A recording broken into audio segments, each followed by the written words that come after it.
Hello అండి, ఈరోజు మనం మిరియాల రసం ఎలా చేయాలో చూద్దాము. ముందుగా తెల్లగడ్డల్ని దంచుకుందాము.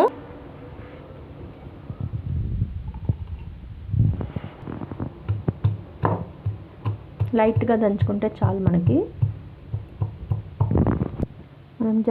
జస్ట్ లైట్ కొంచెంగా దంచుకుంటే చాలు. నేను పొట్టుతో పాటు వేసాను తెల్లగడ్డని, చాలా మంచిది. తర్వాత మనం స్టవ్ పైన ప్యాన్ పెట్టుకొని 1 స్పూన్ ఆయిల్ వేసుకుంటాము. మనకి ఆయిల్ ఎక్కువ పడదు. 1 స్పూన్ నెయ్యి వేసుకుంటాము. 1 స్పూన్ నెయ్యి వేసుకున్నాక ఆవాలు వేసుకుంటాం, ఉద్దిపప్పు, కరివేపాకు, కొంచెం ఫ్రై అయ్యాక ఇంగు వేసుకుంటాము.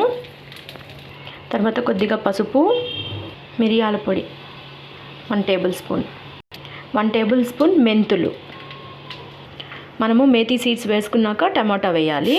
1 టమాటా. రసంకి ఉప్పు ఎక్కువే పడుతుంది, నేను పిడికెడు ఉప్పు వేస్తున్నాను. మనకి టమాటో వేగేలోపు మనము నానబెట్టుకున్న చింతపండు నీళ్ళని పిసుక్కొని చింతపండుని వేరు చేసి పెట్టుకోవాలి. నేను ఒక బిగ్ లెమన్ సైజ్ అంత చింతపండు తీసుకున్నాను.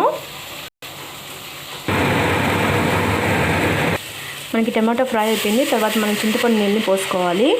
చింతపండు నీళ్ళు పోసుకున్నాక మనం టమాటాని కొంచెం నలుపుకోవాల్సి వస్తుంది. కొద్దిగా జీలకర్ర పొడి కూడా వేసుకోవాలి. మనం ఆల్రెడీ రోస్ట్ చేసి వేసుకుంటాం కాబట్టి మనం ముందుగా ఫ్రై చేయాల్సిన అవసరం లేదు. తర్వాత ఫైనల్గా కొత్తిమీర వేసుకునేసి మనం బాగా ఉడికించాలి. 1 బాయిల్ వచ్చేంత వరకు ఉడికించాలన్నమాట. 1 బాయిల్ వచ్చేంత వరకు ఉడికిస్తే కూడా చాలు.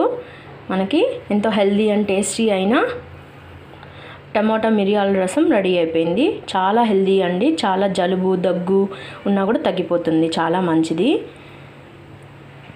మనం రసంని సిమ్లో పెట్టుకొని ఉడికించుకోవాలి. అప్పుడే మనకి చాలా బాగుంటుంది టేస్ట్ అనేది. మనకి 1 బాయిల్ వస్తే చాలండి, అంతే, రసం రెడీ.